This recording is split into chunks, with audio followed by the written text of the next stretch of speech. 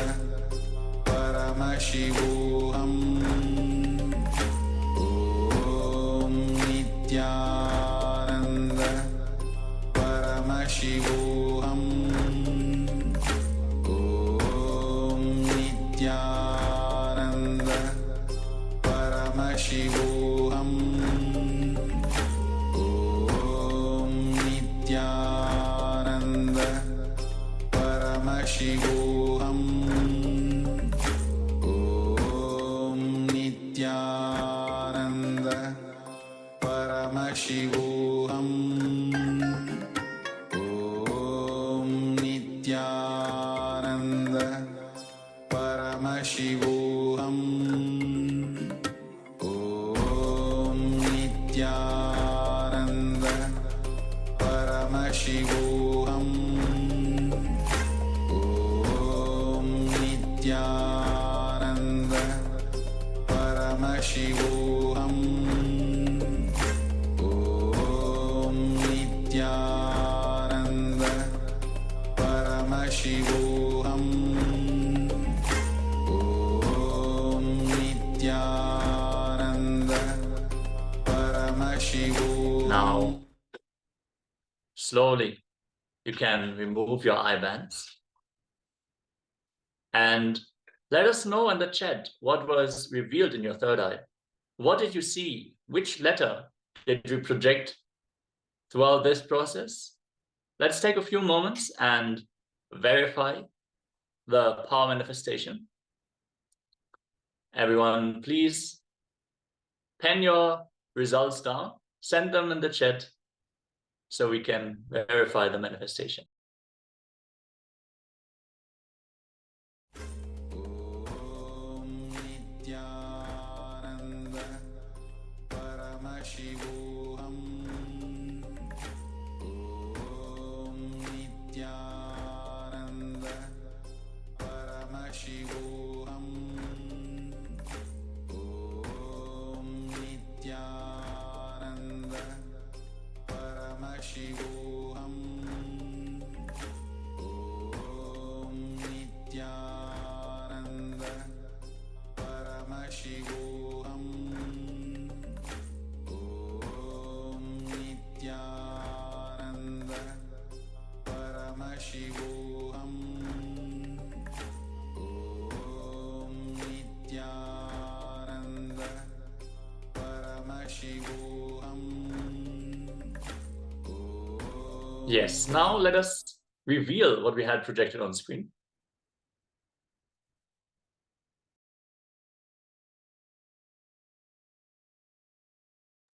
Yes, as you can see, it is a golden A in front of a maroon background. Please let us know if you manifested this power successfully, even if you just saw the golden color or a glimmering effect, or even the maroon color. Applaud yourself anyways for making this mature decision to sit here and manifest this power today. As we are now going to get ready for the next segment, which is going to be the first jnana session of the day. As today evolves around the leadership consciousness, how to awaken your intelligence to become a leader. Let us enter into the first jnana, which is leadership is a state, not a status. Now, request all the participants to please be on camera. This is a security measure from KAILASA's National Security Agency. Please refrain from taking any video or audio recording of these sessions. Let us now get ready and receive the teachings from the Supreme Pontiff of Hinduism on leadership consciousness. Leadership is a state, not a status. So many books have been written on this subject of leadership by management gurus, professors, and consultants. Most of them have spoken about how a successful leader should be. There are a lot of courses conducted by companies on leadership, teamwork, etc. The disciples of the Supreme Pontiff of Hinduism, who have come from the corporate world, have described to him how these courses are conducted and what they have been striving to achieve through these courses. They have also told him that while the courses have been helpful to them, the effect from the courses tends to wear off within a short period after the courses are completed. The Supreme Pontiff of Hinduism was told of weekend boot camps where team spirit is built by climbing ropes, playing games, creating a sense of friendship, etc. The gist he picked up from hearing his disciples is that these training programs tend to work on the outer attributes, but do little to change or improve the inner software of the individuals so that leadership can radiate from the individual.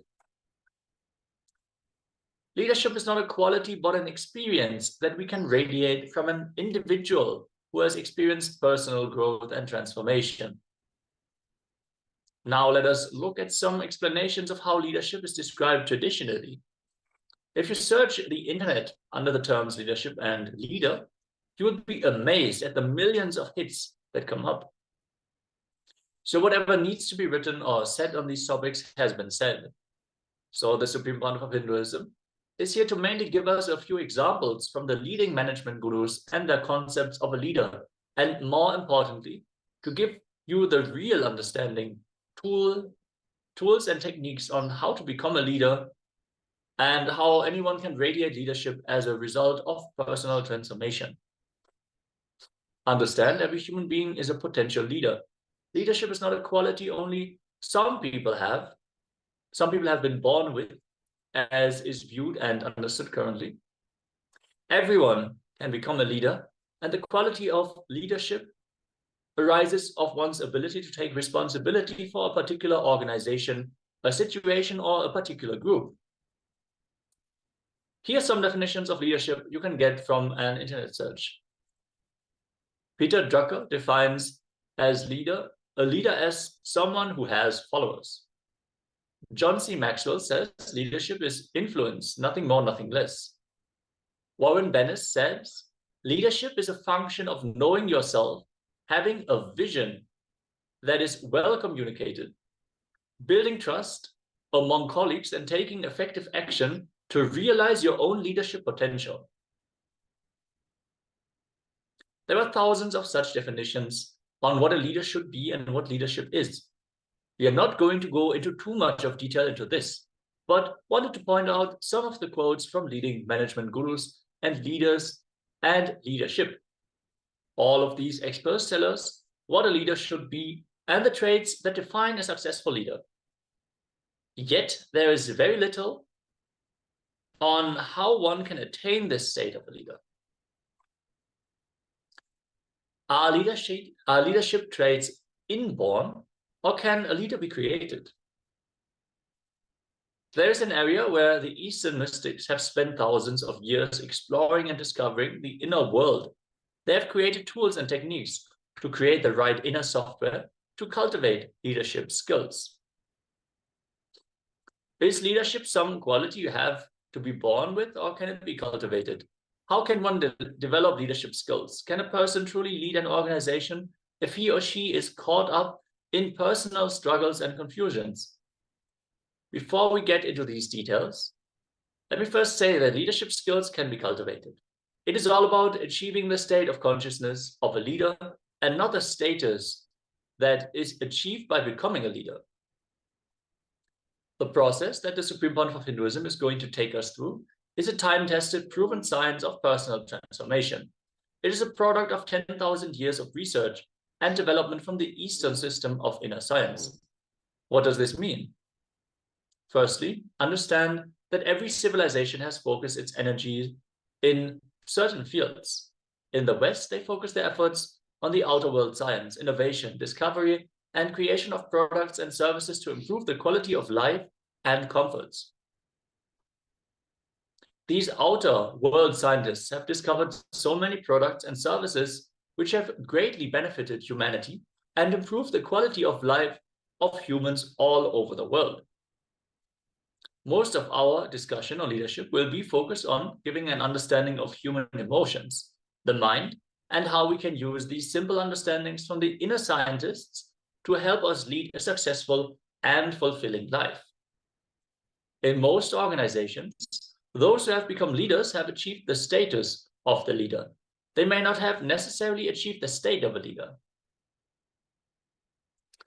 Let us now listen to a sharing of the Supreme Pontiff of Hinduism about leadership.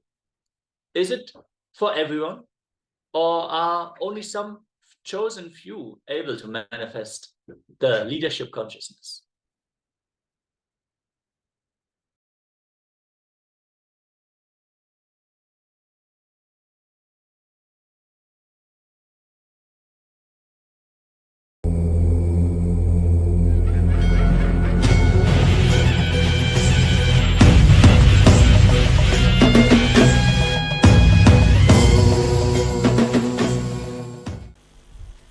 See, with the right understanding, you can be established in leadership consciousness. Please understand, not just with certain qualities, but with right understanding. See, instead of being stuck in your patterns, ability to flow, that is what I will call as leadership consciousness or being a leader. We will do a small research. First, all of you write down in your notebook. Write according to you what is absolutely mandatory to be a leader and express leadership effectively. Please understand. Absolutely mandatory to be a leader. The truth is, understand the leadership. When you are able to express yourself completely and able to lead yourself or the team productively, is all leadership. Look inside all these qualities. Many of you would have expressed leadership consciousness many times without any of these qualities. Without many of these qualities or any of these qualities. Come up and give me one example. Many of you would have achieved the leadership quality in many places without having empathy, without having focus, without being trustworthy, without knowing time management. So many of you would have had. So many of you would have developed a strong vision after your success. After you became leader, not before that. This is all rewriting history. When you started, nothing would have been there. Because suddenly you are successful, you write your big autobiography. Come on. How many of you had some incident expressing leadership in your life without any of these qualities? Come up and say. Come up. You see, actually, what you classify as weakness, as strength, as I told you yesterday itself, it is just looking from different angle. That's it. So all I am saying, whether you call it as a strength or weakness, whatever you define it, finally you can look at this as from the angle of strength. When you look at from the angle of strength, they don't have a meaning. So when you look at from the angle of weakness also, they don't have a meaning. It is just your will. If you have a will, let me be a servant, you are servant. If you have the will, let me be a leader, you are a leader. That's all. That is all I am saying. I am not saying there is a theme and after that you need one or two. I am saying that is all. Which is now the mind feels frightened because it has to give up all the very caring, comfortable words which it preserved, thinking, I'll hatch this egg, I'll hatch this egg, I'll hatch this egg. Now I am breaking the egg. All the egg on which you are sitting, thinking you will hatch it, is words. It's not egg. Useless. That is what I am saying. That is what now you don't want to feel. Your 10 years is wasted. That is why you feel, no, this is not true. Arey, come on. See, how many people have become a leader by reading leadership books? I only create leadership books. I never read even one. I only create. Understand? The simple truth is, except will, nothing is required. You just need one paper and pen, write it in a paper, I am a leader, paste it on your forehead and live like that one. That's it.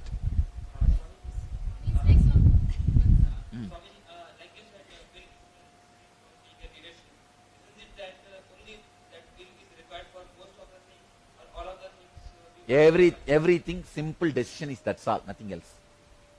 Simple decision. Very simple decision. But your mind does not agree to this. How can things be this simple? But it is. I tell you, I do not have one extra leadership quality or one quality got molded, developed when I started Dhyanapidam and now. I am very honest. When I started Dhyanapidam, my leadership qualities, and now not one quality improved 1 inch. I am telling you openly, honestly. Not one quality improved 1 inch. You will see within next 1 month, my first ASP will be put in the YouTube, which I did in 2002. I don't see any difference in my body language or words, the way I am from that 2002 ASP to 2011 Inner Awakening. The decision to be a leader opens up and breaks so many things. After that, you give any name you want. I don't even want to say that qualities will come automatically to you. Then again you will say the qualities are required, which is not. So, Swamiji, it will express without the name quality as quality. The flavor of qualities are not qualities. Your will only affects your environment. Everything. Any field. It is a simple will. See, this will take care of everything, all other second, third words you put. But the moment I accept the second, third words, you will say these qualities are required. See, decision making means simply now deciding. What is your problem in now deciding to be a leader? I decide today. That's enough. Sometimes I back off. Then No. Who said you are backing off? Why are you backing off? Then you decide to back off, decide not to be a leader. So that is a success. Again, that decision is going to be executed. You are a leader. By deciding not to be a leader, you have not become a leader. That's all. So by not being a leader, you are a leader.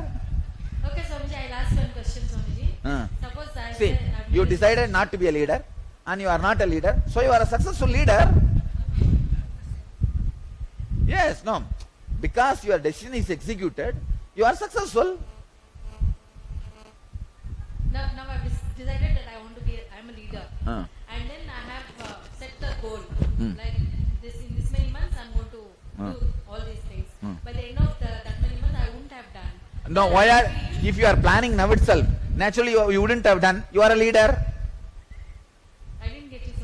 Say, now itself you say, this many months I will plan to do. For example, I will put an example. 1 crore in next 1 year. And after 1 year you wouldn't have done. You are saying. So now itself you decided you are not going to be doing it. So you have not done. So you are a leader. No, Swamiji. Then, you see, Earlier if I have realized. listen. In your decision itself, you decide your failure also.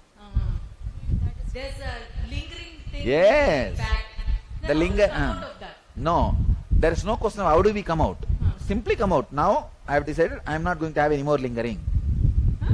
I am not going to have any more lingering. Over.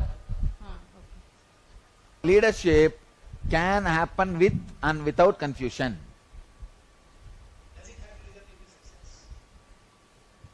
I don't even want to say it is a success as defined by you. Success as individuals define. So, your decision is executed, you are a leader.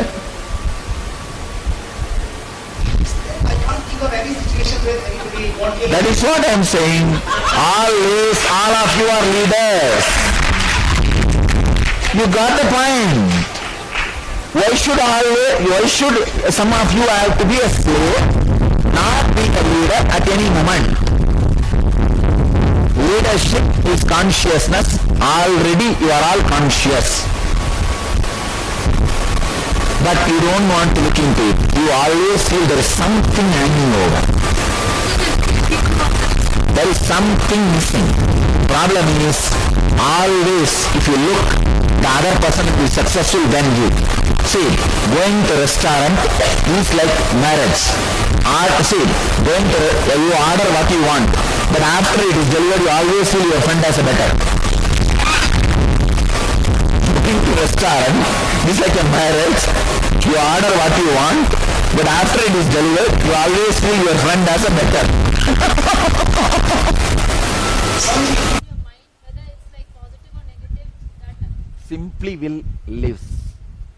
No leader is a leader. Understand? If you can, use them as ladder, or just forget about them. That's the truth. That's the truth. No leader is a leader. There is no leader. If you feel anybody is like a little more than you, if you can use them as a ladder, use. Otherwise, forget about them. So we can use as a ladder, Swamiji. As long as you feel he can be a ladder. Because That's all. See, when I say simple truth, it hurts you because it is too strong. I am telling you, there is no leader except you consciously deciding. See, it is the pressure you feel inside about what you want is what I call leadership consciousness. Nothing else. See, now, I'll give you guys a glimpse of this consciously. A very small practice. Very simple practice. Just sit with your pure will without letting the will overflow as a thought or decision. See, your will is like an overflowing pot, full pot. The moment it starts overflowing, it becomes a thought or a decision, gets diluted. Let the pure will be as pure will. Just be what you feel as you. That's it. Not becoming anything. Understand? No. Again, in a different way of unclutching. Just what you feel as you, sit with that without letting that turn into any other idea or concept or expression, future or any things you carry about you. For example, now I am me.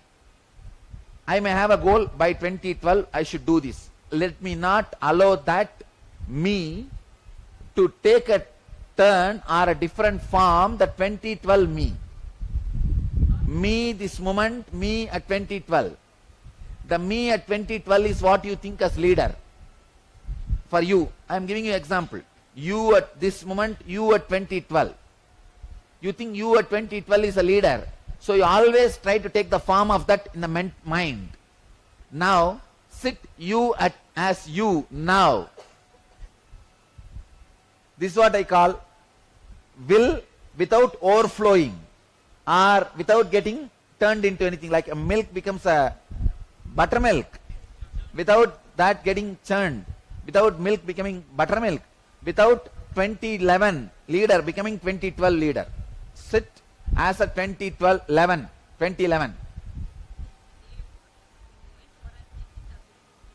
Now what you are, be as that. Be in the present.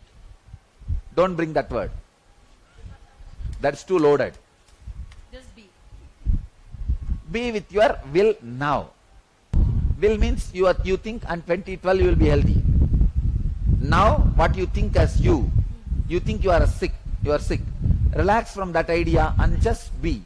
Why are you again and again taking a will? I am sick now. You are making your sickness. Why don't you say I am, but I don't know whether I am sick or healthy. I might have been sick. It's not classified as like I want to be healthy or whatever. Just relax. Same. The moment you want to be healthy, you already decided you are sick. When I had the fracture, I never thought I am sick, and sickness never touched me. Not only me, even our whole ashram has forgotten I had a fracture. Ask them, do they even remember now? But it was such a big happening. Leader of the organization, whose right hand is only the income source for the whole organization. No, really. See, this hand is the only source of income for almost 1,000 people. 1,000 people eat, clothe, shelter, cell phone bill, traveling expense, just this one hand makes. And this hand is fractured. It has become such a simple event for us. Because I did not decide I am sick, and the sickness did not decide it can stay in my body. Just see what is happening in me. What is the meaning of the word blood pressure? What is the meaning of this burning? Let me see exactly where it is burning, what is happening. How do I give the title burning to it? Look in. Look in. That is what. Look in and see how many minutes it can stand your scrutiny. Disease is like a guest, stays with you till you scrutinize. It cannot stand your scrutiny. I can say each inner awakening is equivalent to a PhD, ma. I have condensed many PhDs into it.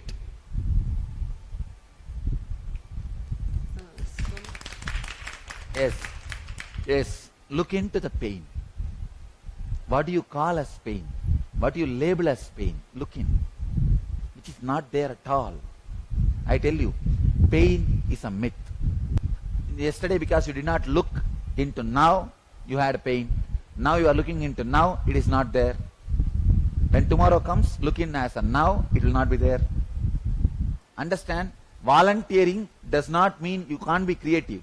Seva is the ultimate creativity. That will open thousands of possibilities. Seva, you have a freedom to fly and take any shape you want. So not necessary to earn money. Yes. It is not always the making. It is always how you are living.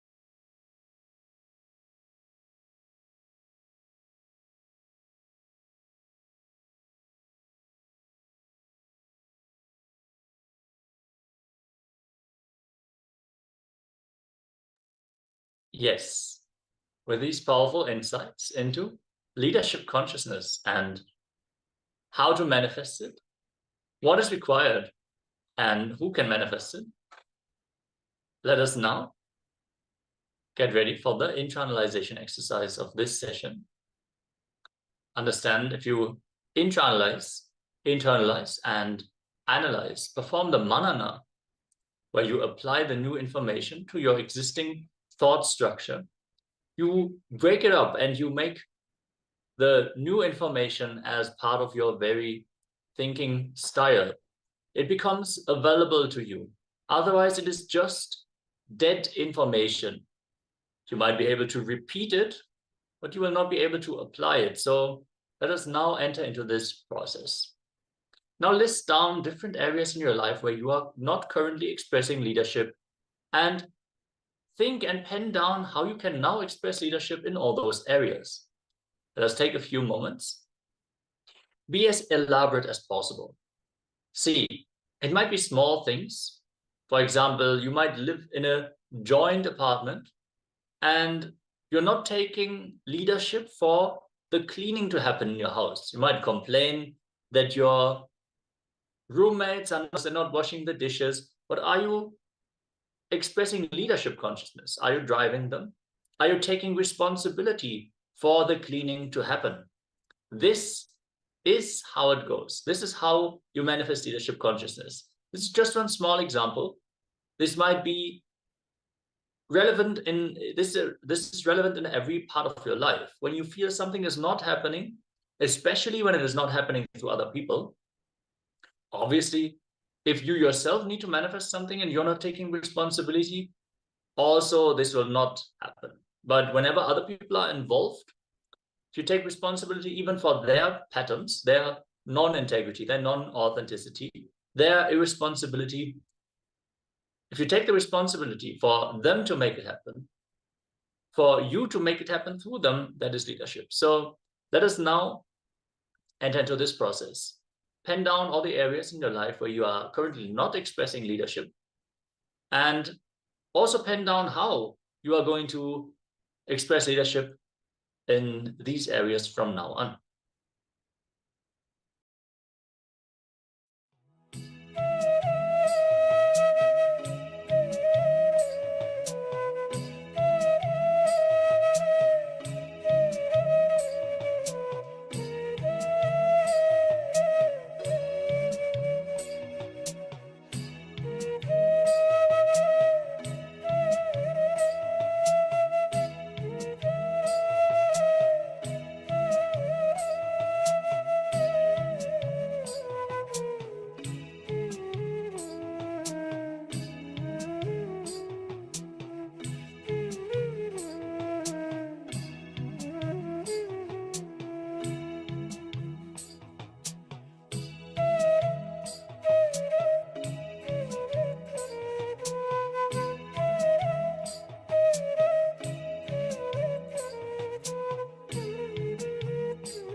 Yes, Nithyananda.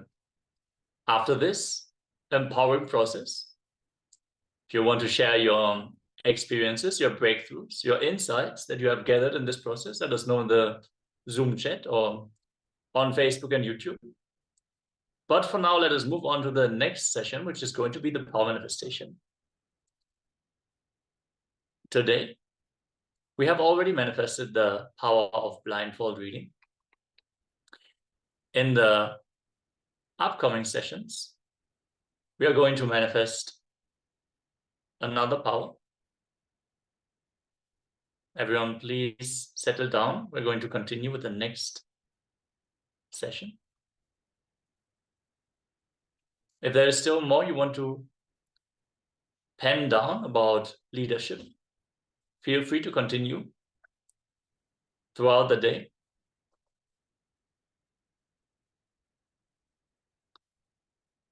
Yes. We are going to manifest one of the Ashtamaha Shaktis, which are the great powers as described in various Vedic scriptures and Itihasas and Puranas. Let us first listen to the Shastra Pramana on the Ashtamaha Shaktis.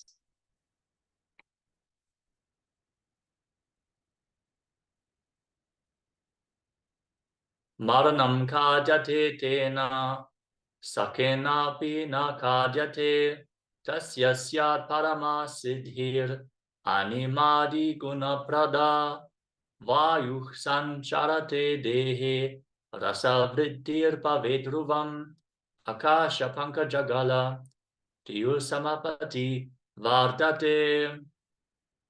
From the Shiva Samhita, verses 576 and 78. Death is eaten by him. He is eaten by none. He manifests the highest powers such as Anima, Lahima, Mahima, etc. The Vayu, the wind energy, moves equally throughout his body. The juices of his body also are increased. Rasa vritti, the nectar exuding from the ethereal lotus, Akasha Pankaj, also increases in him. This describes the properties of one who is manifesting the Ashtamaha Shaktis. The benefits that you can experience as you manifest this power, as these are one of the great powers, the grand powers, which only legendary heroes are manifesting in the scriptures. Let us bow down in gratitude to Swamiji as he is enabling us to manifest these powers simply by initiation. Let us listen to Apta Pramana, the reference by the great heroes, the great Siddhas, the masters who time-tested this science. In this case, the story is about Sri Hanuman, as he reduces his form just to the size of a thumb. In the great epic, Ramayana, when Lord Hanuman wanted to cross the ocean to reach Lanka, where Devi Sita was held hostage, he was stopped by a demon named Surasa, and the demon demanded that anyone who has to pass the ocean must first enter into the mouth of the demon, as she wanted to eat them. So what did Hanuman do? He stretched himself to 10 yojanas. 1 yojana is approximately 7.6 miles. So 76 miles in height. Then he further stretched his body to 30 yojanas, and Surasa, on her own, who was also manifesting this power of Mahima, stretched herself to increase the size of her mouth to 40 yojanas to be able to fit Hanuman into her mouth. Then Hanuman stretched his body to 50 yojanas. Surasa widened her mouth to 80 yojanas. And then Hanuman grew to 90 yojanas, looking like a mountain. Hanuman, observing Surasa's enlarged mouth, open and dreadful like hell, with a long tongue, suddenly shrunk his body to the size of a thumb, stepped into her mouth, and immediately, before she could close this gigantic mouth, stepped out of her mouth, fulfilling the condition that she had put on him. And because he tricked her, she let him pass to Lanka. With this pramana, let us now move to the power manifestation, as we are going to manifest the power of Mahima, where we increase the size of an object which is close to us. This can be anything from a cup, a bottle cap, a small decorative ornament that you have around in your house, anything that you want to increase the size of. If you have a diamond laying around, you can play with that power. Let us just enter into this power manifestation. Now sit cross-legged on the floor or on a chair with your head, neck, and spine in a straight line. Visualize that Paramashiva has come down from KAILASA as the Supreme Pontiff of Hinduism to awaken us, to manifest through us, manifest this science of power manifestation and bring it back to the world.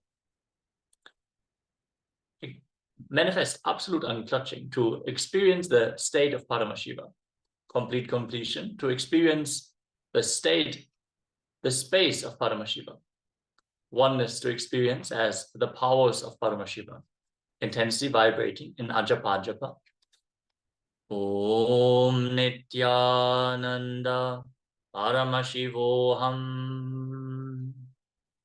Keep vibrating with the Mahavakya. Develop the deep feeling connection with Bhagavan to experience the being of Paramashiva. As we are now going to measure the size of the object we want to manifest the power with. Make sure it is an object of a size that you can measure easily now. We're going to go through various progressions of this power manifestation throughout the day. So start with something small that you can hold in your hand, just for convenience. Please pen down the size that you measured. And then let us get into the power manifestation now. Sit straight with your head, neck, and spine in a straight line. Visualize Swamiji in your inner space. Chant the Mahavakya.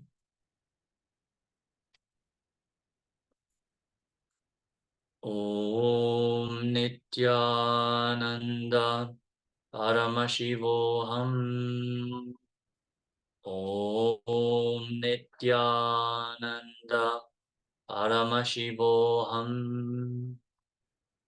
Om Nithyananda Paramashivoham. Keep intensely vibrating with the Mahavakya as you declare the size of the object to increase.